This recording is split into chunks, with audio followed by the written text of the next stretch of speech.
अस्सलाम वालेकुम नाज़रीन, न्यूज़ वेब लाइव के साथ मैं हूं नाइला भट्टी। शामिल करते हैं आज की अहम खबर। सईदवाला मोहल्ला यूनियन कौंसिल में वाक़या अब्दुल कदीर नामी शहरी के घर में अचानक हौलनाक आग भड़क उठी, जिसके नतीजे में घर में मौजूद लाखों रुपए मालियत का घरेलू सामान जलकर खाकसर हो गया।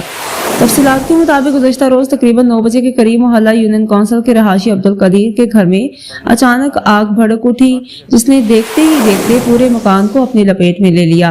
आग की शिद्दत इतनी ज्यादा थी कि घर में मौजूद फर्नीचर, कपड़े, नकदी और दीगर कीमती अशिया बचाने का मौका न मिल सका और तमाम सामान राख के ढेर में तब्दील हो गया। वाक़े की इत्तला मिलते ही मकामी अफराद बड़ी तादाद में जमा हो गए और अपनी मदद आप के तहत आग बुझाने की कोशिश शुरू की। बाद 1122 की टीमों ने मौका पर पहुंचकर ऑपरेशन का आगाज कर दिया और काफी जद्दोजहद के बाद आग पर काबू पा लिया गया।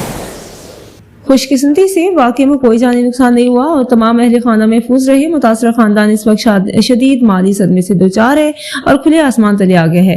अहले इलाका और मुतासरा शहरी ने हुकूमत और मुखैर हजरात से अपील की है कि उनकी फौरी माली इमदाद की जाए ताकि वो अपने सर छुपाने का इंतजाम कर सके।